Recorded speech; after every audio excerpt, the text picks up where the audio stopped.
Hey guys, Infidel 1258 here. I want to get another frequently asked question video pumped out here. There's lots of great comments on the channel. If you want your topic answered, drop it on any one of my videos, and if I see it, if I answer it, I'll send you a thank you if you leave your in-game name within the comment. Okay, so I saw this great comment that got me here. Gravity Pushes, who's been here for a while, 5 months. Thank you, my dude. He says, hey 12, Jim. What do you think because Jim's been hanging out so much. Appreciate you, by the way, Jim. The Captain Morgan. By the way, guys, Jim is going to be overseeing my Splinterlands TV 2 hours this week on Splinterlands TV Twitch channel. I'm going to be offline that night. I have a different plan that I have to go to in the real world, so I have to pass on that. But I'm leaving you in great hands with Jim, the Captain Morgan, and I'm actually giving him some Chaos Legion packs to hand out too to people who are there. So if you see this message and if you're available on Friday nights from 9 p.m. to 11 p.m. Pacific Standard Time, come hang out with Jim. You have a chance to win some cards or some packs. I'm not sure how he's going to handle it, but I'm sure there'll be lots of great frequently asked questions, kind of chat with the audience, and guys, appreciate you all. So thank you. And Jim, thank you for that.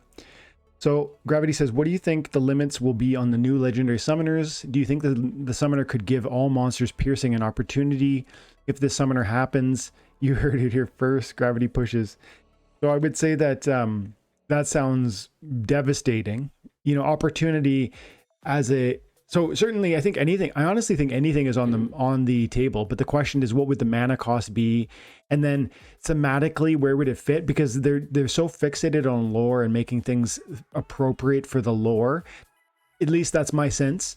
Don't you think that they would be first focused on driving certain abilities and combinations of abilities that are maybe almost appropriate within the context of what we've already seen developing? I think so.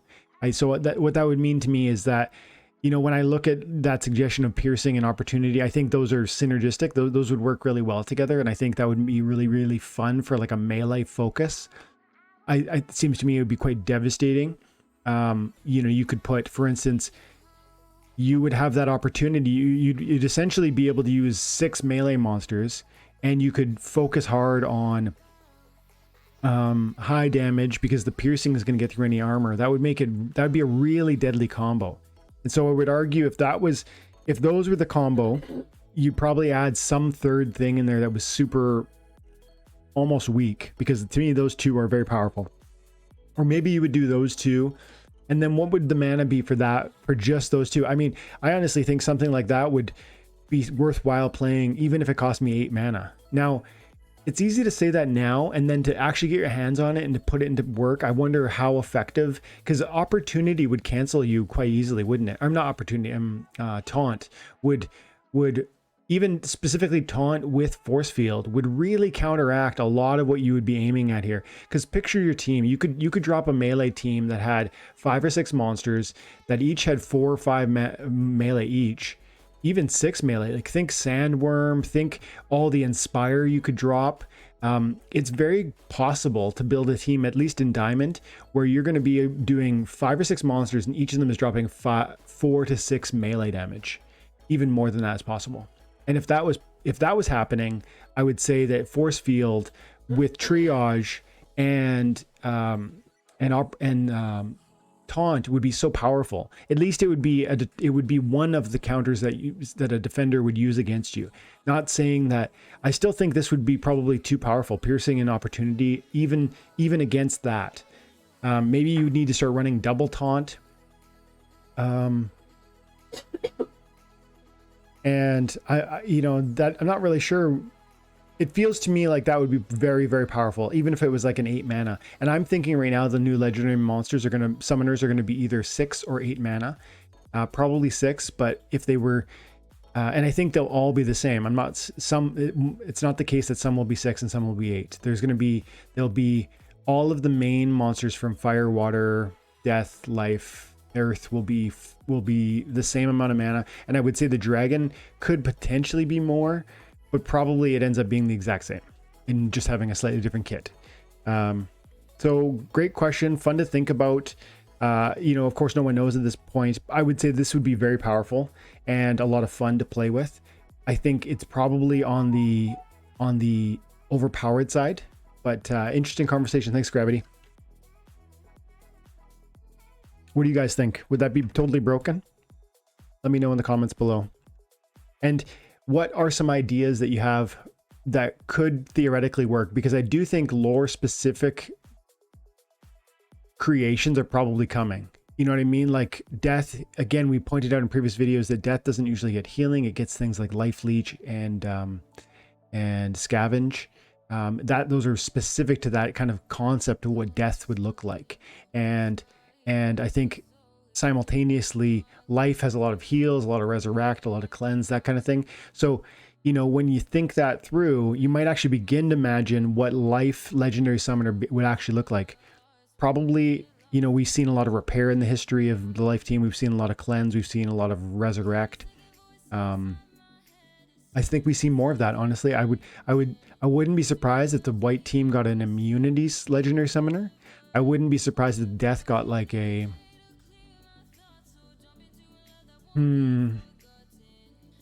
I'd have to think that more through, but I can honestly believe that. And we saw, I really think immunity is going to play a bigger role moving forward. Immunity is like a relatively new ability, and I expect more of it. And I wouldn't be surprised if we saw an immunity summoner, which would be amazing and super powerful. Thanks, Gravity. Let's do like 3 more. This will be a tight video. We'll just kind of keep it shorter. Joto DSM. I don't know how to say that name, my dude. I'm just gonna call it Joto. Joto says, that's so helpful, especially for new players like myself. Thanks a lot, Pseudo. I'm gonna say Pseudo Joto. And so it's probably the big letter name that is your actual name. So the back to basics video, thank you. I'm glad you enjoyed that. I appreciate you dropping a comment. The back to basics video you guys probably saw. It's, I'm just addressing what sort of works and what doesn't. I also did another frequently asked question video, 35 minutes, that'll be out on May 9th. If you're watching this one and you haven't seen that one, go check that out. We talk more about the idea of what will really work in that mode. Bobby Blankenship. Appreciate you, my dude. Dragon Jumper priced for $79.98 this morning. 2 legends in 1 pack. Priceless. Love it. Watching the old Untamed booster pack openings. Yeah. There was... I honestly believe, guys, that the value and the price appreciation we saw with older assets is still to come with the current assets. I've heard so many arguments that are kind of on the bearish side, and they say things like there's too many Chaos Legion packs, or they say like there's too many bots extracting rewards and there's not enough actual players. All of that to me is white noise, because this game is growing in the right trajectory, which is to say that yes, those are hurdles. Yes, those are impediments right now. But do you say that the number of Chaos Legion packs is so large that it's going to never sell out? Is that anyone's belief? Do you feel like the number of bots that's here, especially with the knowledge that the reward changes are coming, that the ghost card nerfs are coming, does anyone really believe that the number of bots is going to hold back the attraction of new players, of actual humans that are playing the game? I don't see that logic, and I actually don't see that point being raised. But it's important to say it in this context, because I don't think that any of the major criticisms pull anything away from what I, again, always point to, which is the fun and the future of this game. It's fun and entertaining, and it's also an opportunity in the sense that it has a promising future, a positive direction for its development, and that trajectory is promising. So I just continue to say the assets that we're receiving today are going to have massive appreciation in the future, and it might be 4 years away, but if you're patient and you're with me along that journey, I think you're going to see the same sort of opportunities that I am. And that's awesome. And that's exciting. That conversation though brings me to one topic that I saw recently, and it's not one of the questions here, but it's worth touching on. I've been seeing a lot about the bots doing win trading, and I heard about this on Bulldog's channel. I heard about it on Gank. I was talking with Gank in the Splinterlands Discord Mavs chat. Also, I've seen Cryptomancer cover this. So lots of great coverage on the topic, and apparently it's quite rampant. And these guys are looking, Gank and Cryptomancer were looking at a lot of data and showing, I guess, essentially proving that this is definitely happening, which to me is, of course, this is a big concern. It's like they are essentially, but we've kind of known that bots have been farming the assets and the rewards in a certain way, you know, disproportionate for their investment in the game for a long time. And Splinterlands has recognized that and talked to it repeatedly and looked at different ways that they might respond to it. And we already know that they've got some great implementations coming, specifically around ghost cards, which I think is going to be key, because it's going to drive card prices up out of the necessity, or it's going to dissuade bots from operating, or it's going to trigger, I think, more rentals, all of which are, in my opinion, acceptable resolutions to that problem. But then on the win trading side specifically, we even know that there's new suggestions around eliminating even more information on the battle screen. So right now, how bots are doing this is they're looking at the win.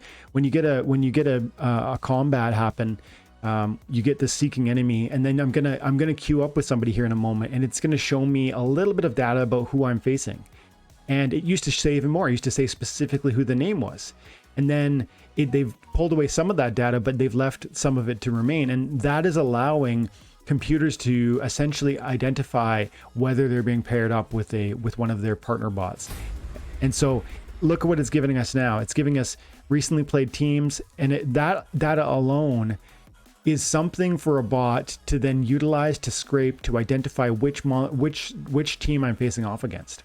And maybe that's something that needs to go away. Or the rule sets also, by the way, this is a piece of information. Like, I now know that this battle is against somebody who is in this rule combat and with this mana cap. So I heard it on Bulldogs first, and then I later heard Gank talk about it in the Mav chats.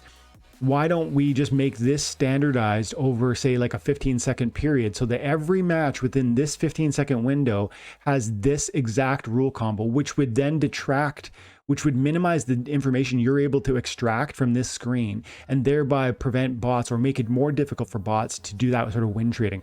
So clearly the win trading is happening. Clearly that's a problem. There are obvious solutions. Other problems with bots around how they've been extracting rewards have been identified and are being dealt with, and I think we're going to see big changes in that. And just to put a bow on it, like, I really feel like all of the assets in the game, even these ones, and all the hurdles in front of us are overcomable. Like, we can get through this. We will get through this. There's already a path being that's been seen, and some of it's being executed already. So I feel very positive about it, and I think with good reason. And I just want to put my team through here before I get to.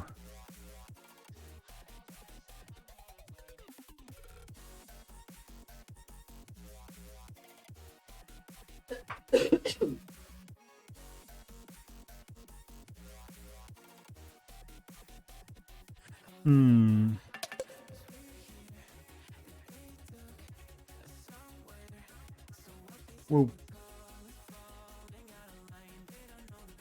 So I got the Heartclaw on the back because I want the immunity to take effect, but he's also got the I actually want the Cornelius and the Riftwing back there to protect myself from the sneak. So let's watch this battle, and then I'll see if I can do one more question.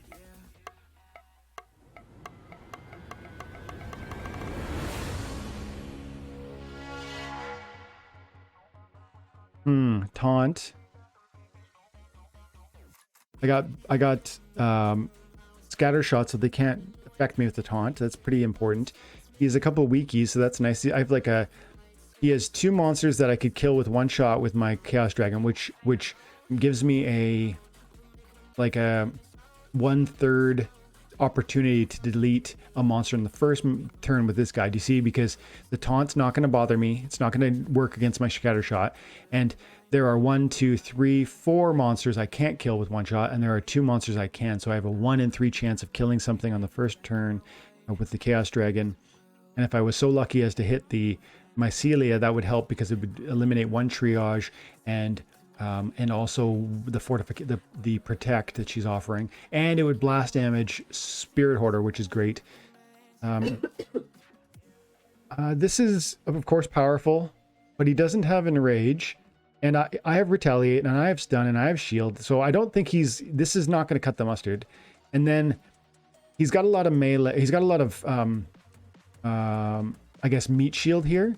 And he's got the heal, and he's got the taunt, he's got the double triage, but Chaos Dragon's gonna win this for me. Plus, I got Demoralize over here and immunity, and I've got heals, and I think he's gonna miss me too. Like this doesn't have flight.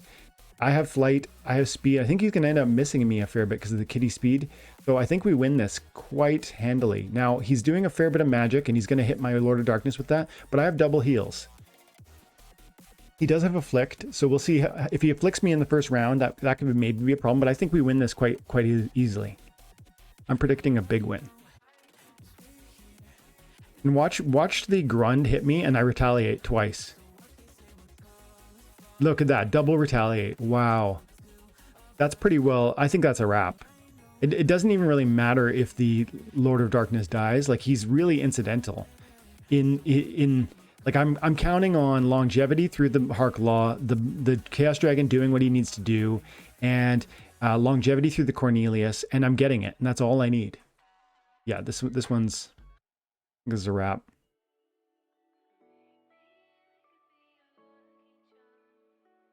Yeah, we're done here.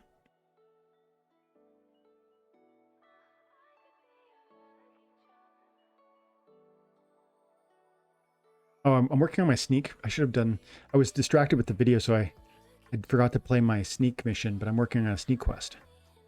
But yeah, we got it. There it is. Gonna make it into champion hopefully today. We'll see. Anyways, let's do one more question, and then I'm gonna leave it there. Bobby, thanks for the comments, dude. Appreciate you. And the shout outs on the old content, and also just the information, because honestly I think every one of these comments should be an enforcement to what I previously said, which is that this game rewards you for your time and attention, and it does so over a long time horizon, which makes it sustainable, which is part of the amazing thing of what's going on here. And I really believe it's replicable even now, but again, with patience, and not days or weeks, but in months and years. You'll see. One more question. If it's high mana. Sorry, guys.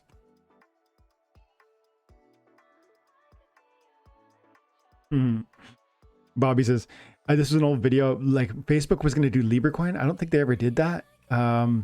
Just a video I did on that. He says, I was going to buy Libra because I'm a Libra, but now I won't. 2020, there were so many tokens out there. So many. You're right. Like, I remember when there was 1,100 tokens on coin market cap. Now I think there's something like 15,000 or something. It's crazy. It's crazy how many there are. Let's see. I don't even. Let's go to coin market cap. Is there? Yeah, look at this. There's 19,000 cryptos on this page. I don't use this page though because they slag XRP, and I'm not down with that. Live coin watch. They say things like XRP is not decentralized. They say that it is centralized, and they talk about how it's not really a cryptocurrency. I mean, that's just nonsense, because first of all, there are various people, just like kind of like with Hive, there are a variety of people that can run the XRP node. I don't think that's the right term, but it's the same idea. And also what else was I going to say? Also, many other cryptocurrencies are way more centralized than you would think. Like, for instance, Bitcoin, like 50% of the mining efforts for Bitcoin are placed in China. And if you think for a second that that's not one entity that could be controlled by the government, you're wrong, because that's the power of the Chinese government. So if they wanted to, impress upon those particular miners that X direction needed to happen, they would. I don't believe that the Chinese government is that knowledgeable about what's going on with Bitcoin. So I don't think that's an imminent risk. I'm not trying to slag Bitcoin. I'm just saying the idea that any coin is entirely decentralized decentralization is always a scale. That's the important thing you need to understand about decentralization. If you wanted a perfectly decentralized coin, you can make 1 million coins. Like you could give yourself a total circulating supply of, let's say, 1 million, and then hand out one to every person that you meet. And what would that do? Yes, it'd be fully decentralized, but then, do you see what I mean? Like the power of, even if that was like a DPoS system, what would that do? Yeah, everyone gets a vote, and theoretically that's fully decentralized. But then there's going to be an accumulation of people who see a value in the thing, and then that, like just like with Bitcoin, certain miners really double down and invest on their mining platforms and what they're doing with that, and then of course that grows them in the centralization of it. And coins like XRP, yes, a lot of the coins are in the possession of Ripple because they created the token, and some of it's in escrow, and there's like all kinds of, yes, it's a unique coin with a unique story, and yes, it lands somewhere on the decentralized scale, but the idea that it's not decentralized is actually it's just not true. It is decentralized to some extent, just like every other coin. And so anyways, I don't mess around with CoinMarketCap. Side conversation, but let's do one comment and then we'll call it.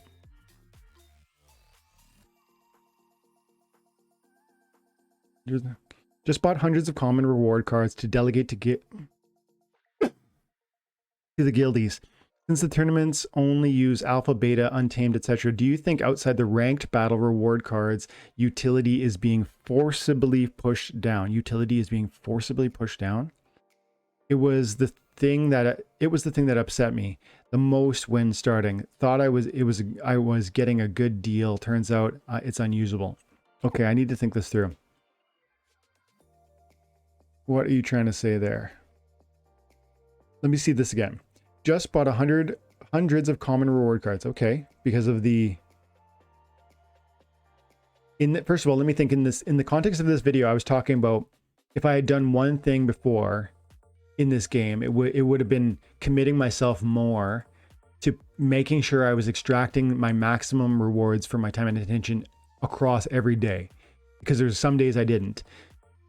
And if I had done that, I'd be even, better off now. And then it was like, I was talking to myself today and saying like, look, I want to commit myself in that way now so that I can extract maximum rewards over the next 4 years.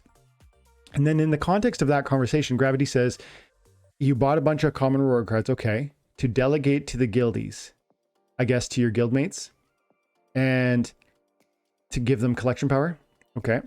Since the tournaments only use alpha, beta, untamed, etc. What do you mean by that? The tournaments only use alpha, beta, untamed, etc. There are tournaments for every type of card. So that's where I'm getting confused. Tournaments happen at every level with every type of card. This one's at silver, this one's diamond, gold, bronze, every level, novice. And then this one's got Chaos Legion cards only. This one's got Untamed and Chaos. This one's got anything. This one's got Alpha. This one's got Chaos again. This one's gold cards only.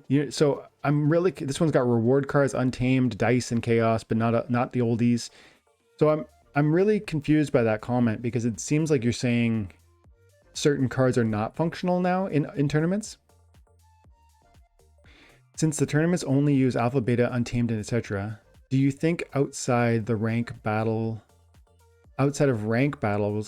the reward cards? Okay, so you're talking about reward cards. No, they use reward. So maybe you don't know that. We just looked at this. Look at this one's using reward. Reward edition may be used. So first of all, some of the tournaments will use reward cards. That's the first comment. I think maybe you didn't know that. And secondly, I also know that reward cards are going to, in the future, be classified as the particular league or set that they came out within. So if it's a Chaos Legion reward card, meaning it's like being circulated now within the Chaos Legion time window, it's going to be a Chaos Legion card. And you'll actually see that on the card skin. Go to rewards. So this is a Chaos Legion reward card. It's got the little Chaos Legion mark, meaning it will be available in Chaos Legion tournaments and Chaos Legion battles and so on, Modern League. And so I actually think you might just be mistaken about how that works. And then let's see. Do you think outside the rank battles, the reward cards utility is being forcibly pushed down? No, I don't, because of the reasons I just said. It actually are functional in tournaments. It just depends on which tournament. And in the future, I think that is going to be grown out, because again, it's not going to be a reward card anymore. It's going to be a Chaos Legion card. And just like some of the older reward cards are not going to be reward anymore. I think they're going to be classified as, you know, wherever they were handed out, beta, where they handed out during Untamed, and so on. It was a thing that upset me. Thought I was getting a good deal. Turns out it's unusable. Yeah, I think you just need to look at that a little bit more closely, Gravity. I think you just might be mistaken about that. Okay, guys, thanks so much for your time and attention. Have an amazing day. God bless.